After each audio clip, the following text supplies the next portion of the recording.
Roma aprendió un sonido nuevo antes de aceptar la nueva ley, el chasquido seco de un edicto siendo clavado en la madera, y después el murmullo breve, contenido, de una multitud que entendía algo insoportable. El mensaje no estaba hecho para advertir a un enemigo, estaba hecho para ponerle precio a un vecino. 43 a.C., Roma, Italia. La república seguía llamándose república. La ciudad ya no se comportaba como tal. En el foro flotaban los olores de siempre: pan caliente, sudor, mármol viejo abriéndose al sol de la tarde. Pero aquella vez había algo más, algo fino y metálico en el aire, la tinta fresca sobre el aviso oficial, el olor de una decisión que ya no podía deshacerse. Un hombre se abrió paso para leer. No era senador, no era general, era una de esas criaturas típicamente romanas que sobreviven leyendo el poder antes que nadie. Clientes, escribanos, libertos, hombres que saben qué puerta tocar antes del amanecer y qué nombre no pronunciar después del anochecer. Entrecerró los ojos, siguió las líneas con un dedo suspendido apenas sobre la superficie, como si tocar las palabras pudiera contaminarlo. Nombres, no un discurso, no un debate, no una defensa del Estado. Nombres. Roma había conocido la violencia, había visto la guerra civil desbordarse por calles, casas, callejones, altares familiares, pero esto era distinto. Esto no era una pelea entre facciones todavía en movimiento. Era violencia archivada, asesinato con recompensa oficial, muerte convertida en trámite. Appiano, años después, describiría el mecanismo con una frialdad casi administrativa. Primero fueron unos pocos, hombres señalados en privado, eliminados deprisa, antes de que la ciudad entendiera el dibujo completo. Luego, el dibujo se ensanchó. Ya no hizo falta el secreto. Aparecieron listas, se anunciaron pagos por cabezas. Un esclavo podía ganar dinero, incluso la libertad, entregando a su amo. Un cliente podía cobrar por vender la dirección de la casa en la que había cenado durante años. La República no tenía un enemigo a las puertas. Fabricó un mercado para la muerte dentro de sus propios muros. Lo llamarían necesidad.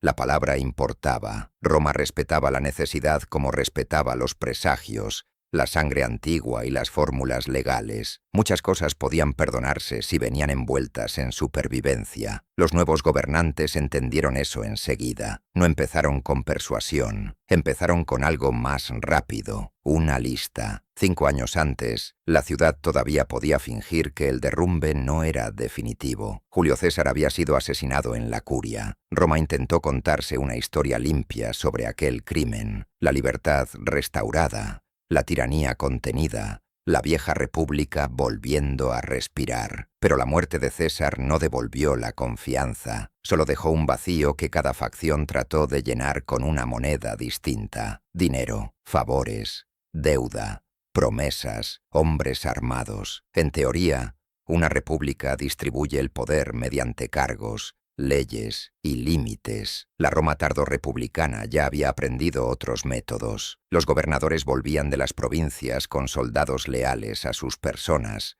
no a las instituciones. Los acreedores perseguían a deudores arruinados. Los veteranos exigían tierras prometidas por comandantes que no podían entregarlas sin romper la ley. Cada solución nacía embarazada de enemigos nuevos. Se seguían celebrando elecciones. Sí, pero los votos decisivos ya no se contaban en las urnas, se contaban en los campamentos. Octaviano era joven, casi escandalosamente joven para la ambición que llevaba encima. Tenía, sin embargo, el nombre de César, y en aquel momento el nombre era un arma. Marco Antonio tenía experiencia, prestigio militar, deudas de lealtad acumuladas en campaña. También cargaba con suficientes enemigos como para saber que perder significaba morir. Lépido poseía un poder menos brillante, más silencioso, más administrativo. En otro tiempo habría parecido secundario. En una ciudad al borde del despiece, seguía siendo poder. La versión oficial presentaría lo que vino después como el regreso del orden. El lenguaje era impecable. Hombres severos obligados a salvar el Estado, a corregir el caos, a poner la República nuevamente en pie tras el sacrilegio del asesinato de César en la Sagrada Curia. Appiano conserva esa envoltura verbal. natural, pero debajo de ella había algo mucho más desnudo. 3 hombres comprendieron que el miedo podía obtener en días lo que la persuasión no conseguiría en meses. Y una vez entendido eso, el miedo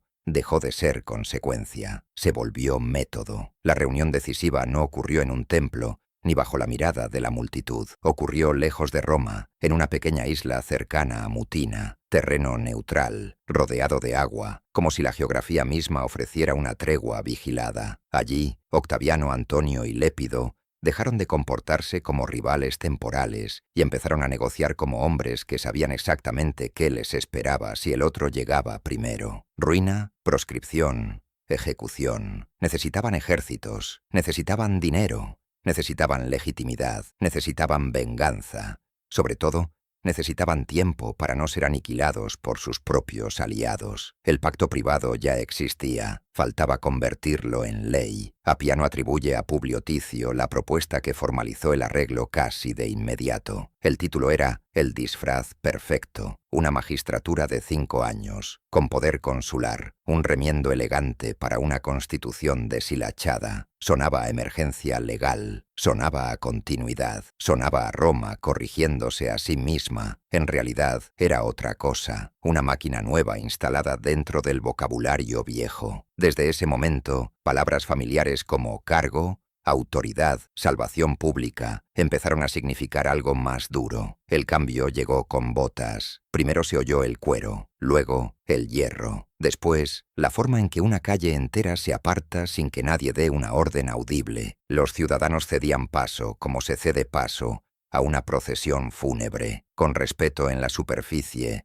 y terror debajo de la piel. Roma podía discutir con un senador, podía insultar a un orador, podía reírse de una propuesta mal recibida. Lo que no podía hacer era abuchear a una fila de soldados a quienes les habían prometido tierra y pago. El Senado seguía en pie como edificio. Su autoridad, en cambio, ya necesitaba escolta. Fue ahí donde la red social de la élite empezó a parecerse a una trampa. Los senadores tenían casas identificables, tenían clientes, tenían rivales, tenían deudas registradas por escribanos comprables, tenían esclavos que conocían la distribución de cada habitación, los accesos traseros, los hábitos nocturnos, la caja donde se guardaban cartas y sellos. Durante generaciones, la aristocracia romana había tejido una red de favores para sostenerse. Ahora esa misma red podía localizarla con una precisión espantosa. La ciudad descubrió que ser conocido era una forma de exposición. Los primeros asesinatos,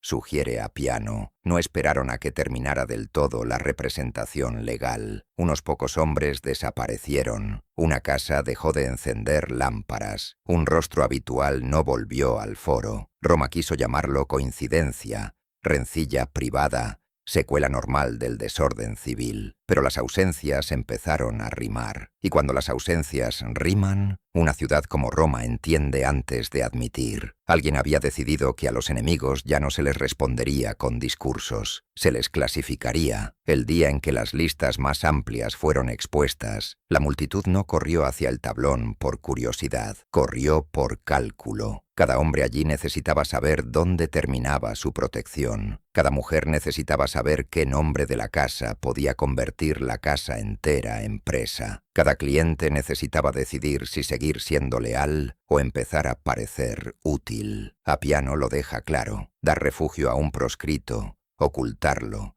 resistirse a las requisas, incluso negarse a colaborar, podía acarrear las mismas penas que estar condenado. En cambio, delatar tenía premio, matar tenía premio. La lealtad, de pronto, competía con la supervivencia en el mismo mercado. El tablón crujió cuando entró otro clavo. La mano del escriba no tembló. Se movió con la serenidad de quien copia tasas, censos o cuentas de grano. El sol endureció la tinta sobre la madera. Alguien, en la tercera fila, reconoció un nombre y dio un paso atrás. Otro hizo lo contrario. Avanzó. Eso fue lo que cambió Roma. No que hubiera muertos, no que hubiera miedo, no siquiera que hubiera una ley para justificar ambos. Lo que cambió Roma fue que, por primera vez, la ciudad vio sus relaciones escritas como una tabla de precios. Roma miró los nombres y entendió que, desde ese momento, conocer a alguien podía costarle la vida. El pánico de Roma pareció espontáneo. No lo fue. Cuando la ciudad jadeó frente a los tablones, lo que estaba sintiendo no era una improvisación del poder, sino el instante exacto en que un plan oculto dejó de moverse en privado y empezó a producir documentos. Antes de la lista, la República todavía conservaba su escenografía. Los senadores llevaban las franjas correctas, los magistrados consultaban auspicios, los escribanos calentaban la cera con los pulgares para que el estilete corriera mejor. El mármol del foro seguía devolviendo la luz del sol, con esa serenidad mineral que hace parecer eterno todo lo humano. Pero el combustible real del sistema ya no era el mismo. Bajo los rituales antiguos trabajaban fuerzas más ásperas, contratos con soldados, deudas que exigían cobro, promesas de tierras que tenían que salir del patrimonio de alguien. La muerte de César se había vendido como un reinicio. Sus asesinos hablaban el lenguaje solemne de la libertad restaurada. El Senado intentó ocupar de nuevo el centro moral de la ciudad. Nada de eso resolvía el problema principal. César había muerto, pero el ejército de César no. Y en la Roma de ese momento, quien pudiera orientar a los veteranos podía orientar el resultado. Marco Antonio entendió antes que muchos que la siguiente lucha ya había empezado. Se movía con la velocidad de un hombre que vive un paso por delante de la crisis. Hacía nombramientos, leía decretos, manipulaba los papeles de César como si la continuidad del Estado hubiera quedado en sus manos por derecho natural. El Senado lo observaba con una mezcla peligrosa de utilidad y miedo. Necesitaba tratar con él, también necesitaba limitarlo. Y la dependencia, cuando se instala dentro del poder, no tarda en parecerse al cautiverio. El contrapeso apareció usando el duelo como legitimidad. Octaviano era casi ofensivamente joven para la autoridad que reclamaba. No tenía todavía el peso de una carrera larga ni la respetabilidad que Roma asociaba con la edad. Tenía algo más eficiente: el nombre de César y la herencia de César. En una ciudad donde la cadena normal de legitimidad se había resquebrajado, aquello bastaba para ordenar fidelidades. Los veteranos no necesitaban teoría constitucional, necesitaban un símbolo bajo el cual cobrar,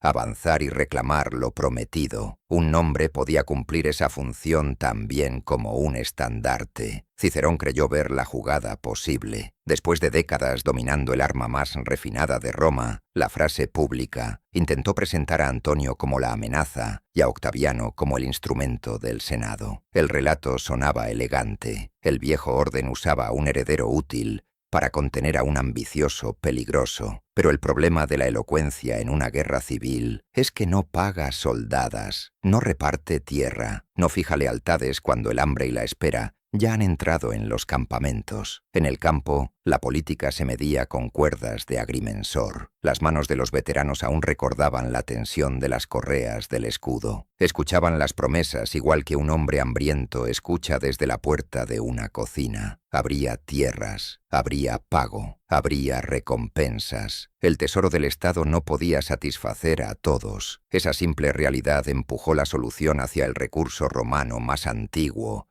y más disponible: quitarles a otros romanos lo que hiciera falta. La guerra alrededor de Mutina hizo esa lógica todavía más brutal. Los ejércitos se movían más deprisa que las decisiones civiles. Las alianzas cambiaban. Los mensajeros quemaban caballos. El Senado intentó que la legalidad alcanzara a la fuerza armada, como si nombrar una realidad bastara para gobernarla. Pero una columna ya en marcha no se detiene porque una fórmula haya sido bien pronunciada en la curia. Las victorias legales llegaban tarde, y en una crisis así, llegar tarde era una forma de derrota. A esa altura, la historia ya no trataba de ideales en competencia, trataba de supervivencia acumulada a escala imperial. Octaviano y Antonio habían sido presentados como figuras incompatibles, el joven heredero útil frente al hombre fuerte que amenazaba la República. Lépido, mientras tanto, parecía la tercera pieza menos brillante, más administrativa, casi auxiliar. Sobre el papel podían seguir fingiendo antagonismo. En la práctica, ninguno podía imponerse sin abrir otra fase de guerra que quizá no sobreviviría. La solución racional para tres rivales empezó a parecerse a un acuerdo monstruoso para todos los demás. La reunión tuvo lugar en una pequeña isla cerca de Mutina, un pedazo de tierra rodeado de agua suficiente para impedir sorpresas y traiciones inmediatas. La escena no se habría parecido, a primera vista, a una revolución. Habría parecido una negociación vigilada, capas tensas sobre los hombros, guardias fijos en la orilla, barro húmedo levantando olor bajo las botas, soldados lo bastante cerca como para que cualquier palabra mal elegida pudiera convertirse en matanza. Allí no se estaba discutiendo filosofía política. Allí se discutía el reparto del mundo disponible. Hablaron de provincias, hablaron de ejércitos, hablaron de dinero, hablaron de pago. Y cuando hombres así hablan de pago en una guerra civil, alguien más ya está siendo convertido en recurso. Acordaron crear una nueva magistratura con autoridad consular por 5 años. La fórmula era impecable. Sonaba provisional, sonaba institucional, sonaba como un puente de emergencia hacia la normalidad. En realidad, la normalidad quedaba subordinada a un control privado sostenido por fuerza militar. La vieja lengua constitucional seguía en pie. El contenido se había vaciado y llenado con otra sustancia. Se repartieron provincias, organizaron recompensas para los soldados, miraron a Italia no como una comunidad política, sino como un inventario disponible, ciudades de donde extraer tierras, propiedades que redistribuir, patrimonios capaces de convertirse en fidelidad veterana. Más tarde, todo esto podría presentarse como una estabilización necesaria. En el momento real, era simple aritmética de guerra. Los ejércitos necesitaban paga. La lealtad exigía entrega material. La victoria costaba demasiado para financiarse con discursos. Un acuerdo privado, sin embargo, seguía siendo vulnerable mientras las instituciones antiguas conservaran capacidad de demora. El Senado podía debatir, los tribunales podían aplazar, magistrados rivales podían invocar procedimiento. Había que mover la operación con tanta rapidez que la legalidad quedara reducida a acompañar el hecho consumado. Appiano atribuye a Publio Ticio la propuesta de la ley y su aprobación inmediata. La escena, imaginada de cerca, no tiene nada de grandeza serena. El aire de la curia es denso, cargado de lana, polvo y aliento. La arena raspa bajo las sandalias. Un anillo golpea involuntariamente la madera cuando una mano se tensa. Afuera, el compás de los pasos militares vuelve la piedra una especie de tambor. Se leen los términos. El plazo queda fijado. El poder concedido es inmenso. Todo sucede con una velocidad que hace imposible organizar una respuesta. La ley no se limita a nombrar una situación, la sella antes de que pueda ser disputada. Después vinieron las tropas. Ese fue el verdadero cruce de frontera. Un sistema puede sobrevivir a una disputa feroz, puede incluso sobrevivir a una tentativa de captura del poder,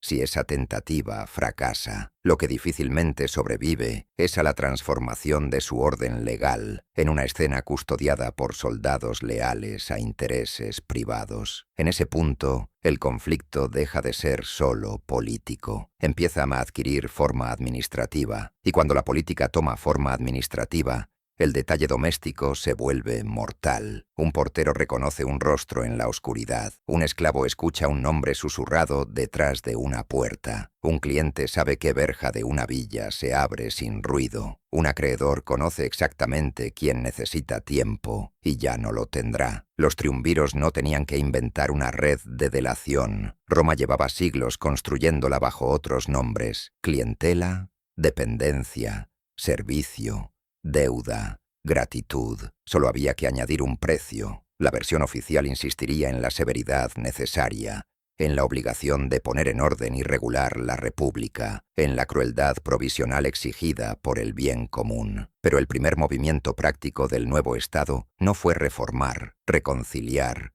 o pacificar. Fue algo mucho más revelador. Decidir quién contaba como parte del Estado y quién quedaba disponible para ser usado contra él. Así, el pacto de la isla empezó a convertirse en una política urbana. Los soldados en las calles se volvieron la puntuación visible de la ley. Los nombres, todavía no del todo publicados, empezaron como rumores pegados a desapariciones concretas. Un hombre faltó a la hora en que sus clientes solían esperarle. Una casa siguió cerrada cuando ya debería haber abierto sus puertas. En el foro aparecieron huecos nuevos allí donde durante años habían estado las mismas voces. Roma conocía demasiado bien la violencia civil como para alarmarse de inmediato, y precisamente por eso tardó demasiado en admitir que el patrón ya no era casual. Ese retraso era parte de la trampa. Si los triunviros hubieran anunciado desde el primer instante la escala completa de su diseño, algunos habrían huido, otros habrían elegido bando más rápido, y unas pocas redes, quizá,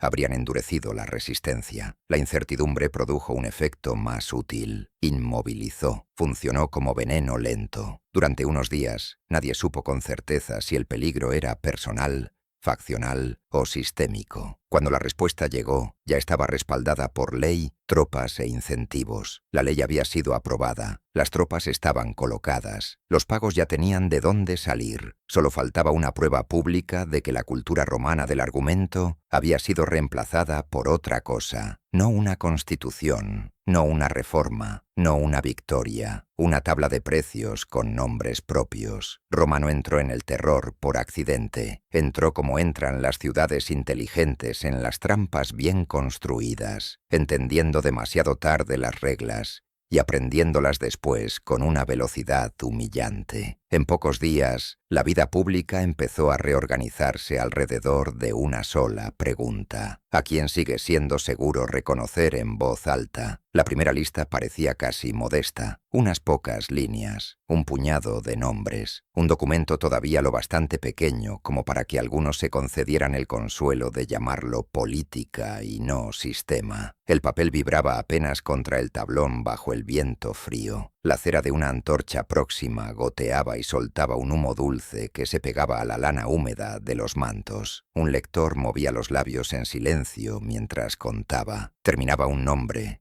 empezaba otro. Nadie discutió. Eso ya era una noticia. Roma discutía impuestos, presagios, matrimonios, derrotas, magistrados, leyes mal redactadas y hasta ceremonias sagradas. Discutía por costumbre, por orgullo, por deporte, pero la lista traía un tipo distinto de autoridad. No invitaba a la respuesta. Medía la distancia entre obedecer y morir. La versión oficial hablaba de orden, regulación, severidad necesaria. Quería presentar a los triunviros como hombres obligados a cortar para salvar el cuerpo de la República. La ciudad entendió otra cosa sin que nadie tuviera que explicársela. Aquello no era cirugía, era licencia para cazar. Appiano ayuda a ver la secuencia con una claridad escalofriante. Primero vinieron unos pocos asesinatos discretos, un grupo reducido eliminado antes de que el público reconociera del todo el patrón. Luego el secreto dejó de ser útil. La máquina necesitó publicidad. El tablón se convirtió en arma. Se fijó un precio por una cabeza, otro por información, otro por colaboración. A partir de ese momento, la ley dejó de separar crimen y recompensa. Los cosió. Un esclavo que oyera esos términos no necesitaba comentarios filosóficos. La libertad en Roma tenía trámites, testigos, sellos,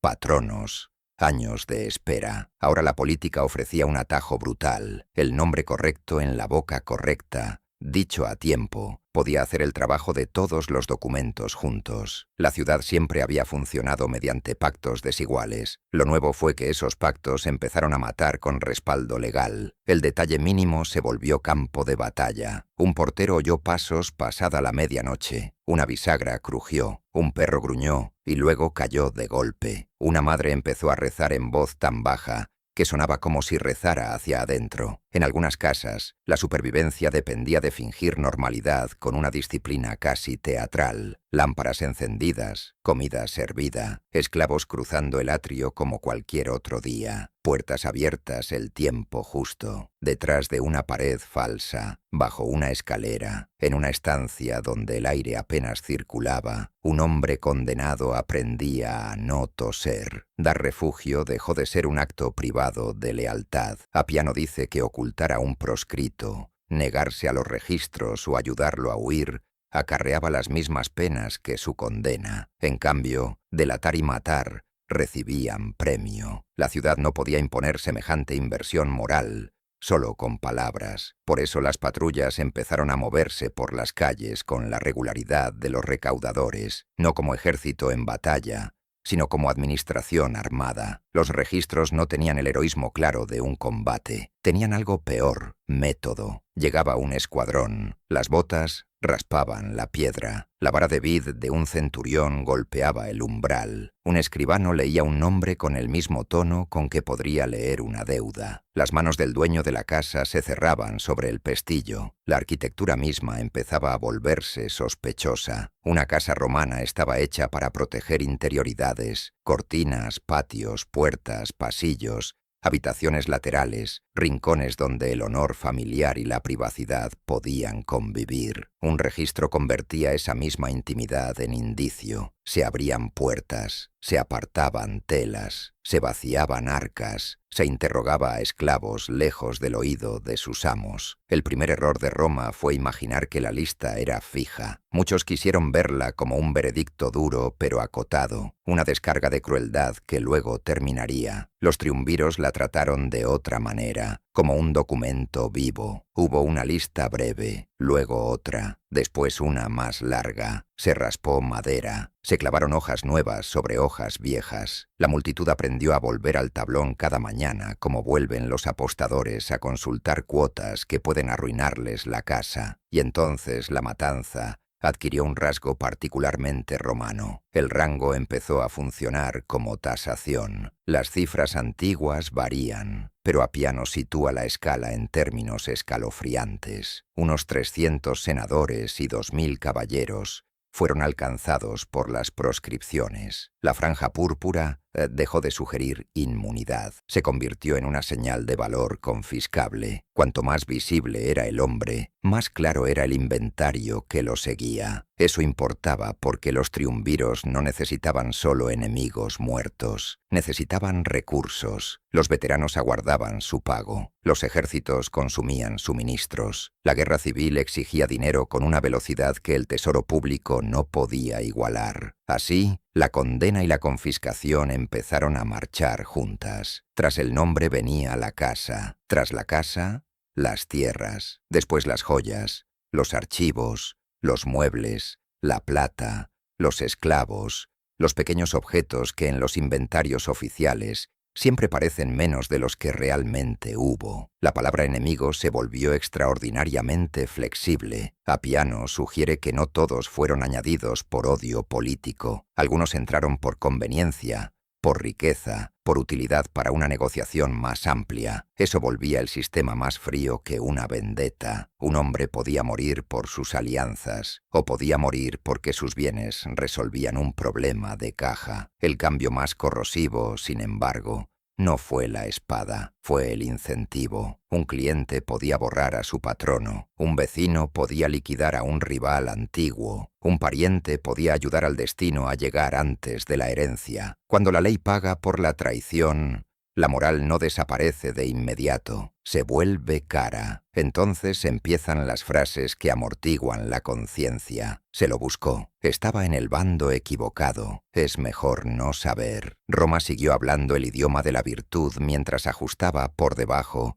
el precio de cada lealtad. Casiodión añade la textura del espanto sin necesidad de adornarlo. Describe muertes en casas, calles, templos y foros, cuerpos sin sepultura, algunos arrojados al río, cabezas expuestas en los rostra. Ese último detalle era más que brutalidad, era un mensaje sobre el lenguaje del poder. Los rostra habían sido la plataforma de la persuasión pública. Convertirlos en escaparate de trofeos era enseñarle a la ciudad que los discursos ya no iban a decidir, nada. Un romano que atravesara el foro podía olerlo antes de entenderlo del todo. El metal del aire frío, la acidez del sudor de una multitud empeñada en no mirar demasiado, la humedad de manchas que más tarde otros tendrían que fregar. Seguía caminando. Mantenía la vista fija al frente, pero en una cultura entrenada para leer caras, silencios y alianzas. Incluso apartar la mirada empezaba a parecer una declaración. Dentro del círculo triunviral, la lista se negociaba con lógica de reparto. Appiano dice que redactaron nombres juntos,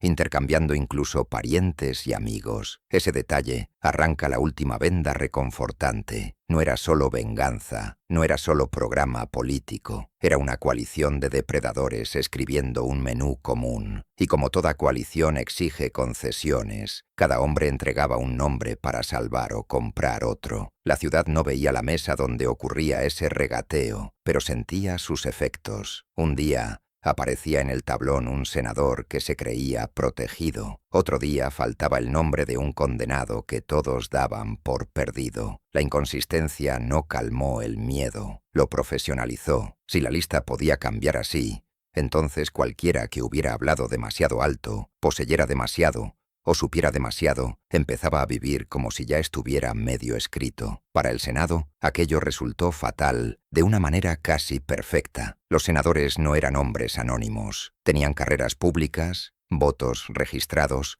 rivalidades visibles, clientelas, cartas, deudas, propiedades conocidas, criados que sabían sus hábitos y porteros que conocían los horarios. Durante décadas, esa visibilidad había sido la materia misma del poder. Ahora se parecía a un expediente listo para ser cobrado. Y escapar exigía exactamente lo contrario de lo que una carrera romana había enseñado a cultivar. No ser visto, no ser oído, no ser recordado en el lugar equivocado. Algunos huyeron, se vistieron como esclavos, cabalgaban de noche, sobornaban guardias, dormían vestidos como si el cuerpo pudiera aceptar que ya no tenía casa. Pero los caminos romanos seguían siendo caminos romanos, rectos, conectados, previsibles, un puesto de control, un peaje, un rostro reconocido por un antiguo subordinado al que la recompensa le parecía más real que la gratitud. Otros intentaron negociar, mandaron cartas,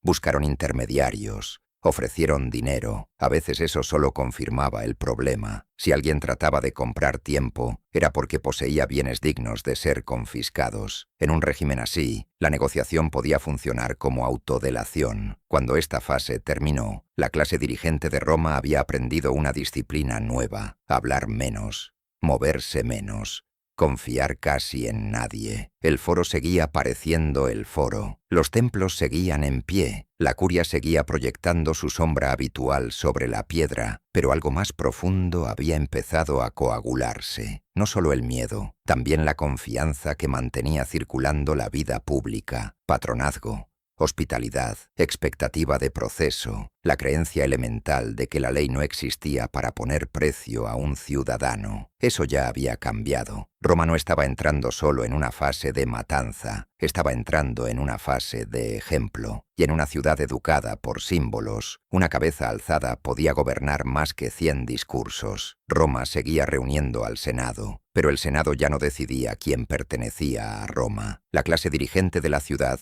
había entrado en otra categoría, hombres que todavía conservaban nombre, casa y rango, pero que podían ser reclasificados en cualquier momento como perseguidos, confiscados o muertos. La fórmula oficial era impecable. Los triunviros, se decía, estaban poniendo en orden la república. La frase sonaba administrativa, casi tediosa, sugería reformas, listas de cuentas, correcciones severas y transitorias. Roma entendió la verdad por una señal más simple. El tablón de nombres seguía creciendo. Durante unos días, algunos quisieron creer que aquello era solo venganza, una purga desagradable pero limitada contra enemigos concretos. Esa mentira sirvió para dormir unas pocas noches. Luego dejó de sostenerse. Las listas no terminaban en los adversarios previsibles. Seguían, se ensanchaban, volvían a aparecer con nombres nuevos. Y cuando una lista no se cierra, deja de parecer castigo y empieza a parecer diseño. A gran escala,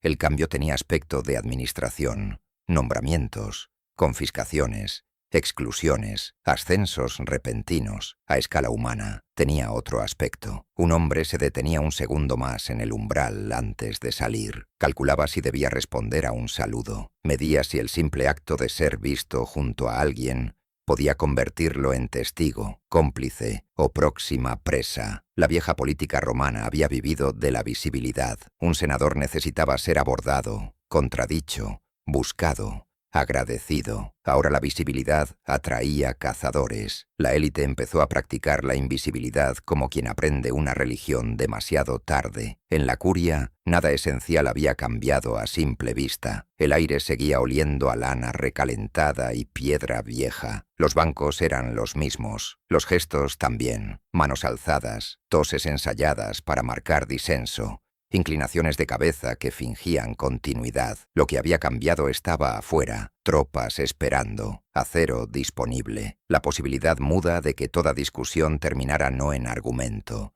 sino en clasificación. Una sala así ya no delibera, deja constancia. Eso era exactamente lo que los triunviros necesitaban. No hacía falta arrastrar al Senado encadenado para derrotarlo. Bastaba con reducirlo a archivo. Los senadores ya venían acompañados de todo lo que una maquinaria de persecución podía desear. Nombres, parentescos, clientes, bienes, deudas, rivalidades, hábitos conocidos, porteros, esclavos, rutas privadas, casas identificables. Durante generaciones, esa red había producido influencia. Ahora producía localización. En ese punto, un hombre empezó a resumir la tragedia completa. Marco Tulio Cicerón había hecho carrera sobre una premisa que la República repitió durante décadas hasta convencerse de que era verdad, que la palabra pública todavía podía contener la violencia. No era un general, no llevaba detrás una cadena de campañas victoriosas ni el peso antiguo de un linaje esculpido en mármol. Su arma era otra. Había ascendido dominando salas, plegando voluntades con frases, obligando a un auditorio a sentirse más inteligente por obedecer la lógica que él le ofrecía. Mientras Roma quiso creer en el prestigio de la voz civil, eso había bastado. Ya no bastaba. Cicerón había intentado usar a Octaviano contra Antonio. Había atacado a Antonio con toda la ferocidad de su talento y tratado a Octaviano como un joven útil, alguien que necesitaría legitimidad senatorial y, por tanto, se dejaría orientar. La maniobra parecía refinada, sonaba a equilibrio constitucional, a restauración por medio de alianzas calculadas, pero dependía de una ilusión fatal, que Octaviano todavía necesitara la aprobación moral del Senado, más de lo que necesitaba sobrevivir y mandar. El triunvirato, formado a finales de octubre, pulverizó esa ilusión. Los discursos de Cicerón seguían siendo célebres. Su nombre todavía imponía una especie de electricidad cuando se pronunciaba, pero la fama solo protege mientras la ley la considera un valor. Cuando la ley empieza a pesar hombres como recursos, la fama deja de ser escudo y se vuelve reflector. En su casa, el derrumbe de la República empezó a sentirse en ruidos pequeños. La tablilla raspada a la luz de la lámpara, las sandalias de un mensajero rozando el umbral, el clic de un arcón que se abre donde se guardan cartas demasiado comprometedoras para caer en otras manos. El secretario de Cicerón, acostumbrado a capturar cada palabra con precisión, empezó a mirar más las manos que la voz. La voz seguía ordenada, las manos no. Temblaban al final de ciertos movimientos,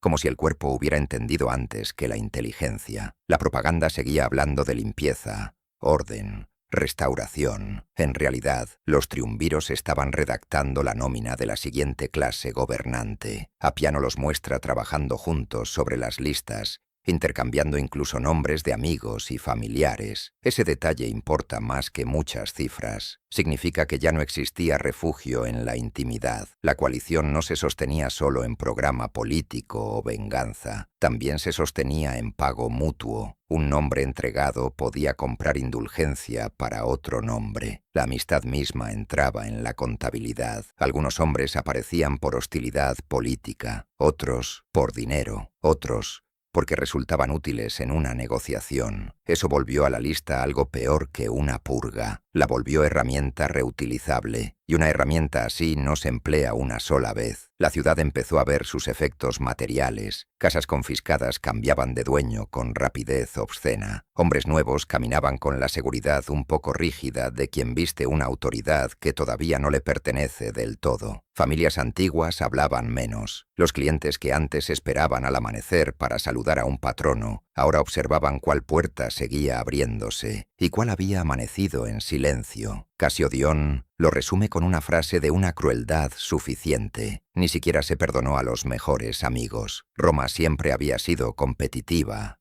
áspera, suspicaz, pero incluso en ese mundo la amistad seguía funcionando como abrigo táctico, como lugar donde un hombre público podía bajar la guardia. La nueva política atacó precisamente eso, el último espacio donde la reputación todavía descansaba sin uniforme. Cicerón lo percibió antes que muchos porque llevaba toda la vida leyendo salas, intervalos y cambios de tono. El foro no necesitó decirle su nombre en voz alta. Le bastó escuchar cómo la ciudad empezó a esquivarlo. Los saludos se hicieron más breves. Las miradas se retiraban un momento antes de fijarse. Las conversaciones se interrumpían cuando él entraba. En Roma, incluso el gesto de evitar contenía información. Y toda esa información decía lo mismo. Su círculo de seguridad se estaba encogiendo. También comprendió la trampa de su propia red social. Tenía clientes, tenía rivales, tenía aliados fatigados, tenía esclavos que conocían rutas, horarios y escondites, tenía libertos que circulaban entre casas, llevando rumores con la eficacia de un correo invisible. Antes, todo eso había formado su poder. Ahora se parecía a una malla tensada a su alrededor. Cada vínculo podía transformarse en una vía de acceso para el miedo o la recompensa. Llegó un mensajero con noticias que sonaban casi burocráticas. Se ampliaban los registros, seguían apareciendo nombres. Las recompensas ya se estaban pagando. No hacía falta que pronunciara el de Cicerón. Había hombres a quienes el futuro les llegaba antes como atmósfera que como noticia. Cicerón era uno de ellos. Entendió que ya no estaba discutiendo su destino. Estaba esperando la confirmación escrita. Su caso condensaba el de la República entera. Una voz pública. Había pasado la vida confiando en que el proceso público aún significaba algo. El nuevo Estado le respondía con un tablón. Entonces empezó a considerar la huida. La palabra parece sencilla hasta que se la coloca dentro de Roma. Huir exigía silencio de parte de los sirvientes, dinero no rastreable, rutas no vigiladas, amigos capaces de anteponer la lealtad a la recompensa y suficiente velocidad para ganarle unas horas a una maquinaria que ya había aprendido a trabajar con nombres, caminos y miedo. En un régimen así, confiar en alguien equivalía a ponerle precio a la propia fuga. Empacó con cuidado cartas que podían comprometer a otros, papeles que no debían caer en manos hostiles, un manto adecuado para el viaje, pequeños objetos de valor, lo bastante ligeros para cargar, lo bastante valiosos para comprar tiempo. La casa olía a aceite, lana y ansiedad. Afuera, Roma seguía representando a Roma, vendedores gritando, ejes de carros crujiendo, voces al fondo desde el foro. Esa normalidad era ahora una máscara tan bien ensayada que resultaba insultante. Debajo, la ciudad ya funcionaba como una cacería. La versión oficial seguiría hablando de orden. Cicerón podía medir el orden con una vara más antigua y más simple. Si un ciudadano todavía podía apelar a la ley sin miedo, esa posibilidad había desaparecido. La última defensa de un romano ya no era la curia, ni el voto, ni el tribunal, ni siquiera la elocuencia. Era llegar antes que la lista, y el hombre que había enseñado a Roma a escuchar estaba a punto de descubrir que, en la nueva república, la velocidad valía más que la voz. Roma todavía tenía tribunales. Tenía magistrados, procedimientos, fórmulas, sellos. Tenía la puesta en escena completa de la justicia. Lo que ya no tenía era lo único que hacía que esa escena importara. Un lugar donde un proscrito pudiera presentarse vivo y ser escuchado como ciudadano. La versión oficial insistía en que las proscripciones eran selectivas, enemigos, traidores, severidad necesaria, como si las listas fueran un escudo para la República. La ciudad sintió otra cosa desde el primer día. Las reglas asociadas a esos nombres convirtieron cada casa en un puesto de control. Roma dejó de sentirse como una ciudad, empezó a sentirse como una cuadrícula. Appiano describe la trampa con una claridad que no necesita adorno: ocultar a un proscrito, ayudarlo a escapar, negarse a un registro. Todo eso podía castigarse como si uno mismo estuviera condenado. En cambio, delatar tenía recompensa. Matar también. Bastaba esa inversión para reconfigurar una sociedad más rápido que cualquier discurso. A gran escala parecía orden. Patrullas, avisos, lenguaje legal, escribanos copiando nombres con manos disciplinadas. A escala doméstica parecía otra cosa: un esclavo detenido en el umbral al anochecer, oyendo a su amo susurrar «no digas nada», y oyendo al mismo tiempo, en el rumor de la calle, una oferta más fuerte. El silencio se volvió un objeto, y los objetos en Roma siempre terminan teniendo precio. Una vara de vid golpeó un umbral, el cuero crujió, un escribano leyó un nombre sin emoción. La respiración del dueño de la casa se quebró en el momento equivocado. En un régimen así, hasta el miedo es legible, y lo legible se convierte en prueba. Los registros no eran motines, eran procedimientos. Se abría una casa, se inspeccionaba un patio, se revisaba un almacén, se probaba una puerta de sótano, se apartaba una cortina. Las casas romanas estaban hechas para la privacidad: pasillos laterales, estancias ocultas, rincones donde una familia podía desaparecer dentro de su propia arquitectura. Eso no protegió a nadie, lo empeoró, porque la privacidad empezó a parecer culpable. Cada sombra se volvió sospecha, cada muro una posible mentira. La ciudad descubrió entonces lo más oscuro. Ya no existía terreno neutral. En crisis anteriores, aún quedaban lugares donde refugiarse: un aliado, una casa amiga, una villa en las afueras, una red de clientela capaz de amortiguar el golpe. Ahora el refugio mismo era delito. La ignorancia dejó de ser defensa, se convirtió en riesgo. La trampa se cerró primero dentro de las familias. Un proscrito llegó a la puerta de un amigo después de medianoche. Olía a aire frío y sudor. El borde del manto estaba húmedo. Había estado caminando demasiado tiempo sin descansar. Su voz se afinó por el esfuerzo de sonar tranquilo. La mano del amigo quedó suspendida sobre el pestillo. Desde la habitación interior,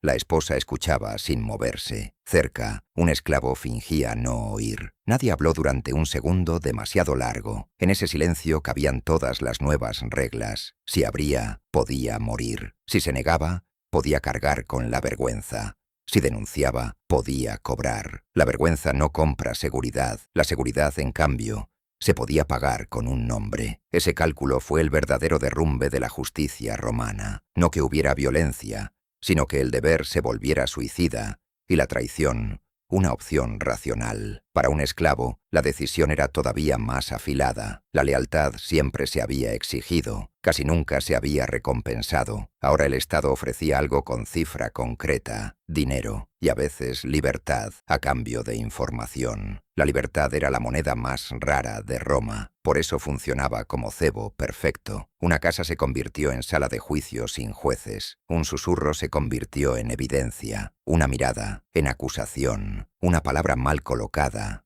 en motivo. Entonces las familias empezaron a hablar como si las paredes tuvieran orejas, porque las tenían. Evitaban nombres, partían frases, se entendían con gestos, con silencios, con la disciplina de quien sabe que una sílaba puede matar. Mientras tanto, la confiscación trabajaba en paralelo, silenciosa y eficiente. Una casa en un buen barrio no quedaba vacía. Una finca fuera de la ciudad no quedaba en suspenso. Un viñedo no quedaba sin dueño. Los veteranos esperaban tierras. Los comandantes necesitaban lealtad. La propiedad cambió de manos con una velocidad obscena. Y esa velocidad generó un segundo terror. El terror del papeleo. Un proscrito podía sobrevivir una noche. Podía evadir un registro, pero sus bienes podían desaparecer antes de que amaneciera. Sobrevivir sin recursos era una asfixia lenta de opciones. La ciudad empezó a aprender qué puertas seguían abriéndose. Algunos patronos desaparecieron, otros se mantuvieron visibles pegándose públicamente al nuevo poder. Algunos cambiaron en silencio los nombres que pronunciaban en el foro. Y como la asociación se castigaba, el saludo de ayer podía convertirse en la prueba de hoy. Cassiodón dice que ni siquiera se perdonó a los mejores amigos, no como adorno dramático, sino como síntoma. La política nueva había entrado hasta el último abrigo privado que aún conservaba un hombre público. Una invitación a cenar podía ser una trampa, una carta podía ser evidencia, un anillo regalado podía servir para identificar un cuerpo. En la casa de Cicerón,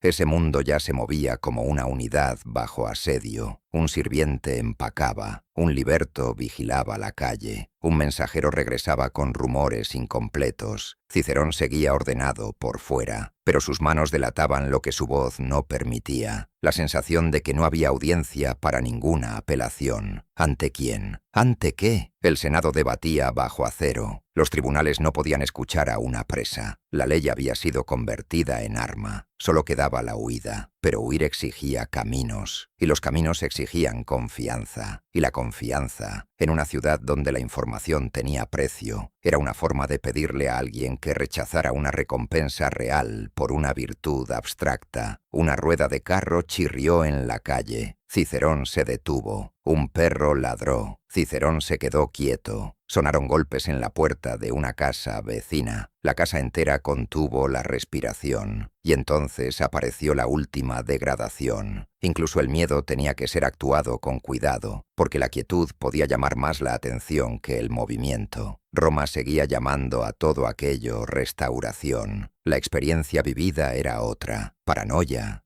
cálculo, y el descubrimiento lento de que la traición no había llegado desde fuera, había brotado de dentro, porque el régimen solo tuvo que hacer una cosa para que la ciudad se desarmara sola, poner precio a lo que Roma ya sabía hacer mejor que nadie, conocer. Al final de esta fase, la lista dejó de ser un documento, se convirtió en definición moral, ayudar se volvió ilegal, traicionar se volvió rentable, callar se volvió sospechoso, y una ciudad no sobrevive mucho tiempo cuando el pegamento que la une empieza a funcionar como evidencia en su contra. Los triunviros llamaban medicina a las proscripciones. Roma, en cambio, podía saborear el metal en la cura. Y cuando una ciudad empieza a probar hierro donde le prometieron ley, termina haciéndose en voz baja la pregunta que nadie se atreve a formular en público. Si la República seguía existiendo, ¿por qué se parecía cada vez más a una toma del poder escrita con vocabulario oficial? La versión pública llegaba pulida. No sonaba a amenaza de banda ni a grito de guerra. Sonaba a gobierno. Apiano conserva el tono del edicto. Hombres elegidos para poner en orden y regular la República, empujados a la severidad por la necesidad después del asesinato de César en la Curia. La fórmula era impecable. Se declaraban reacios. Presentaban la crueldad como temporal. Roma ya había oído antes a hombres declararse reacios mientras afilaban el poder. Aprendió a escuchar menos las frases y más los resultados. La historia oficial era simple. César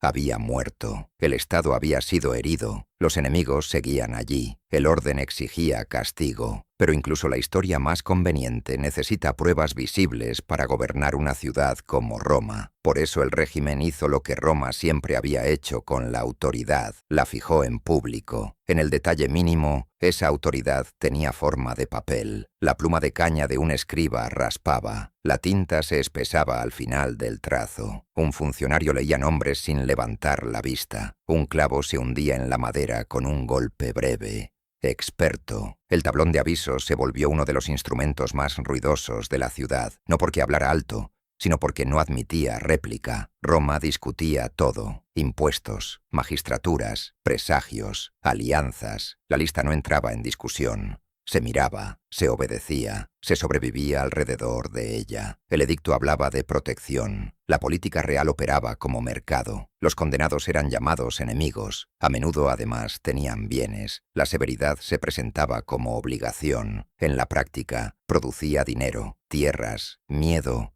y obediencia. La estabilidad era el lema. La eliminación de posibles rivales era el método. Esa distancia entre lenguaje y realidad Se volvió imposible de no ver cuando empezó a moverse la segunda máquina unida a la lista, la confiscación. La propiedad de un condenado no esperaba una apelación que ya no existía. Las casas cambiaban de manos, las fincas eran inventariadas, muebles y cofres salían cargados por hombres sudorosos que evitaban la mirada de los vecinos. Los sellos de cera y los anillos oficiales hacían que el saqueo adoptara la textura del procedimiento. Roma contempló entonces uno de los trucos más antiguos del poder. Cómo un crimen puede ejecutarse a plena luz del día si se lo rodea de suficiente formalidad. Los veteranos eran el ancla del nuevo régimen. Habían marchado por comandantes concretos, sangrado por promesas concretas, esperado durante años un pago concreto. La poesía constitucional no servía para retenerlos. Las tierras sí, el dinero también. Y como Roma no disponía de esos recursos en forma limpia, el régimen encontró otra fuente: ciudadanos convertidos en ingreso. En el microdetalle, eso parecía una subasta. Se reúne una multitud,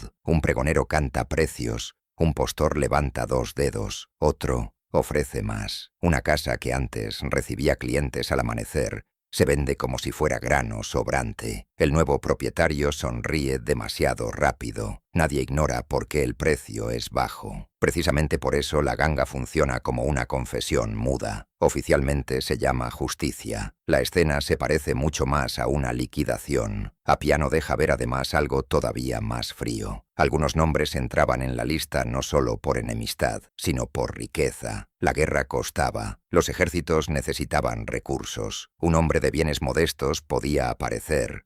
Sí, pero producía poco. La lógica del régimen empujaba la lista hacia aquellos cuya muerte dejaba dinero, tierras o margen político. Así, el castigo empezó a parecerse cada vez más a una recaudación sangrienta, y el círculo de la extracción no se detuvo en los hombres. Appiano también habla de gravámenes pesados, incluso extendidos a las mujeres. Ahí la máscara moral del sistema se agrieta por completo. Ya no estamos solo ante una purga, estamos ante una política fiscal protegida por terror. En el detalle íntimo, esa política tenía aspecto de humillación. Se abre el joyero de una matrona. El oro recoge la luz de la lámpara. Un funcionario cuenta sin admiración. El orgullo de una casa se reduce a una línea en un libro contable. El rostro de la matrona permanece quieto. Sus dedos, en cambio, aprietan el borde de la mesa hasta perder color. Ningún lenguaje oficial puede llamar a eso restauración sin traicionarse a sí mismo. Lo que se estaba reconstruyendo bajo el nombre de orden era una red de lealtades nuevas. La propiedad confiscada premiaba a partidarios. Las concesiones de tierra ataban a los soldados. Los cargos pasaban a hombres que habían sobrevivido por adaptación,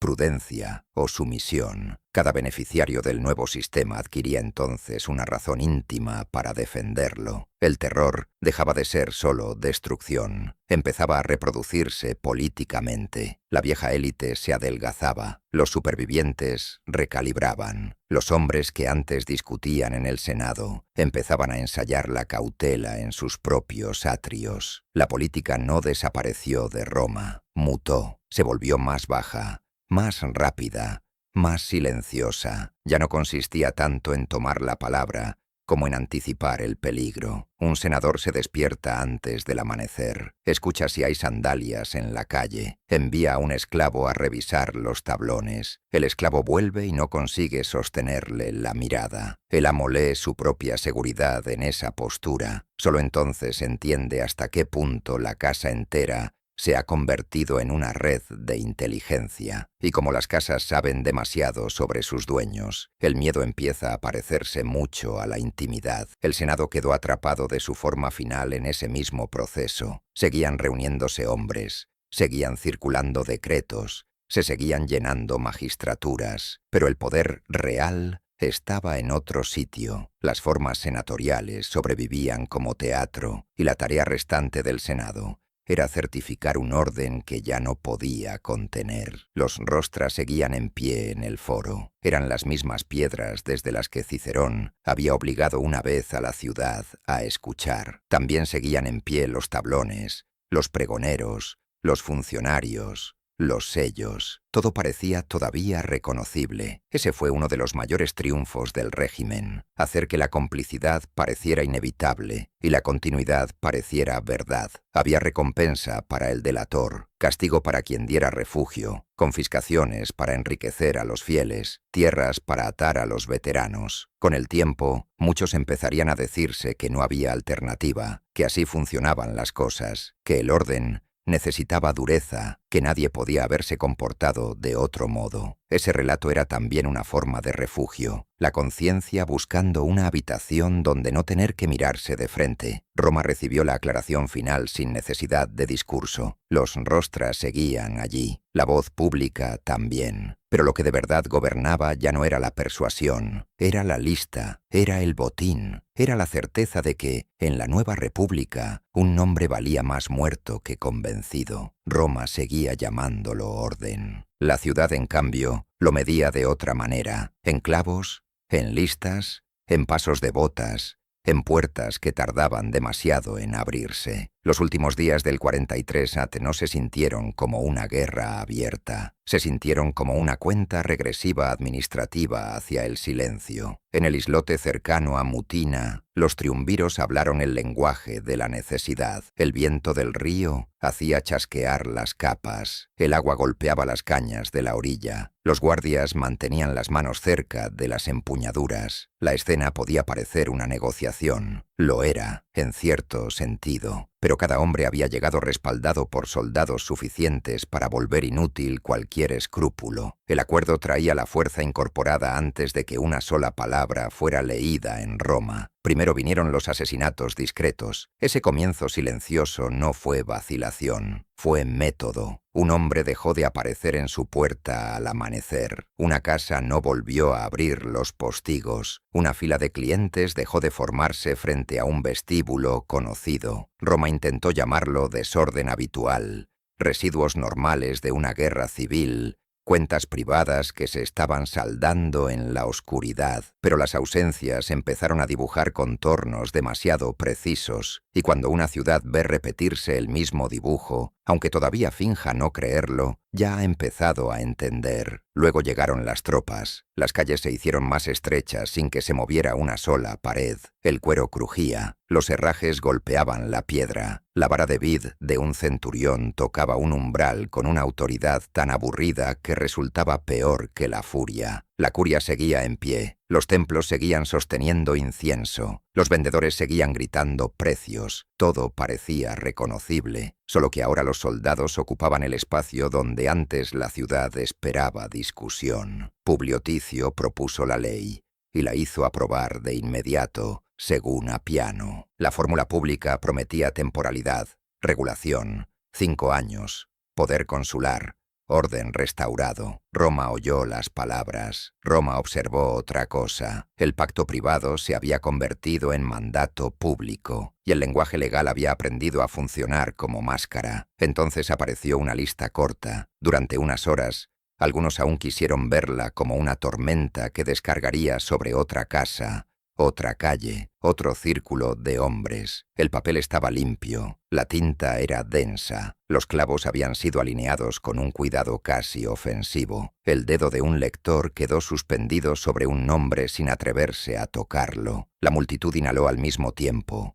Un sonido pequeño y colectivo de personas haciendo el mismo cálculo secreto. La lista no era solo un aviso, traía recompensa. Y en el momento en que una ciudad descubre que un nombre puede comprarse, todas sus relaciones empiezan a deformarse. Después apareció una lista más larga. Entonces, Roma comprendió que la primera no había sido castigo, había sido prueba. Apiano describe cómo los nombres se ampliaron y cómo la recompensa alcanzó incluso a esclavos, capaces de obtener dinero y libertad mediante la traición. Ese incentivo trabajó más rápido que cualquier proclama. El vocabulario moral de la ciudad no desapareció de golpe, se fue pudriendo en una aritmética de supervivencia. Comenzaron los registros. Un escribano leía un nombre frente a una puerta. La garganta del dueño de la casa se tensaba. Un esclavo miraba el suelo. La bota de un guardia raspaba el umbral, como si la casa misma hubiera cometido el crimen. Apiano dice que dar refugio a un proscrito Negarse al registro u ocultarlo acarreaba las mismas penas que estar condenado. Delatar o matar podía dar las mismas recompensas. Esa regla bastó para destruir el último refugio. El miedo dejó de pertenecer solo a las calles. Entró en las habitaciones interiores, se instaló en las cocinas, en los patios, en las escaleras, en las puertas que ya no sabían si abrirse era virtud o suicidio. Una noche, un condenado llegó a la casa de un amigo. Tenía el borde del manto húmedo. Su voz seguía controlada, casi demasiado cortés, como si los modales aún pudieran convocar el mundo anterior. La mano del amigo se quedó suspendida sobre el pestillo. Detrás de una cortina, la esposa escuchaba sin moverse. Un esclavo permanecía cerca, lo bastante cerca para oírlo todo. En esa casa, durante un segundo demasiado largo, se concentró la nueva ley de Roma. La misericordia había sido convertida en autodestrucción. La ciudad se llenó de pánico, de traiciones, de cuerpos dejados como advertencia y de trofeos expuestos en espacios públicos, como relatan después autores como Casio Dion. Y mientras tanto la propaganda seguía hablando de severidad necesaria, de república regulada, de orden, pero el régimen hacía más que castigar, recaudaba, eliminaba rivales, recompensaba tropas, construía poder alrededor de los que sobrevivían debiéndole todo. Un estado así no se conforma con mandar, necesita mostrarse mandando. Por eso los rostra importan tanto. No eran solo una plataforma, eran el lugar donde Roma había aprendido a ver convertida la palabra en acción pública. Allí habían sonado discursos, acusaciones, defensas, promesas, advertencias. Allí la voz civil todavía había pretendido ordenar la ciudad, y allí terminaría la demostración. Cicerón era el hombre perfecto para ese mensaje. Había intentado dirigir la crisis con frases. Había empujado al Senado contra Antonio. Había imaginado a Octaviano como instrumento de restauración. Había vivido como si la política pudiera seguir organizándose igual que un gran discurso. Premisa, desarrollo,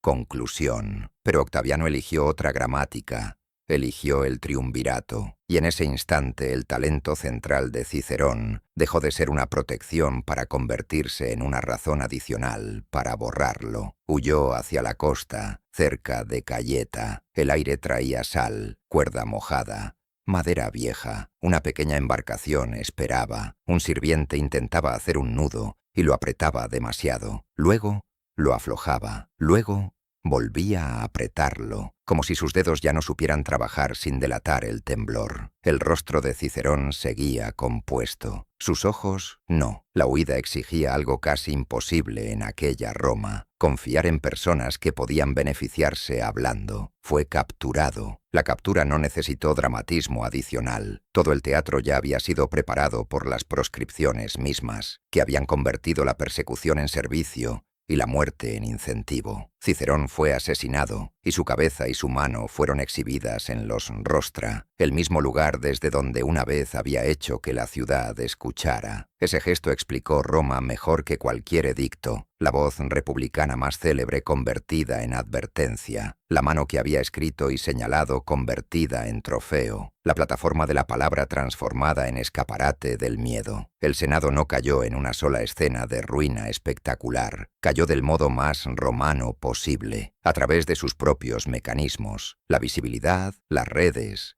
las rivalidades registradas, las propiedades, la reputación, todo aquello que había construido poder durante décadas. Empezó a funcionar como sistema de localización. La República había educado a su élite para ser conocida. El nuevo régimen usó ese conocimiento como puntería. Y la herida más profunda no fue solo lo que hicieron los triunviros, fue lo que la ciudad aceptó hacer consigo misma. Hubo recompensa para el delator, libertad para el esclavo que hablara, seguridad para el vecino que eligiera vender silencio ajeno. Roma compró supervivencia inmediata vendiendo lo único que hacía posible la vida cívica, la confianza de que no toda relación humana terminaría calculándose como una ventaja. Eso es lo que dejaron las proscripciones. No solo muertos, no solo casas vaciadas, no solo fortunas trasladadas con sellos y registros, dejaron una prueba más fría y más durable, que un Estado no necesita invasores extranjeros para destruir su propia clase política. Le bastan papeleo, recompensas y la decisión de tratar a los ciudadanos como inventario. Las listas terminaron pudriéndose, los tablones se gastaron, los clavos cayeron, los edificios siguieron en pie. Pero después de los Rostra, Roma ya sabía la verdad. Una ciudad puede conservar sus piedras, sus templos y sus cargos, y aún así, haber perdido la cosa más importante, la creencia de que la ley existe para impedir que un nombre tenga precio.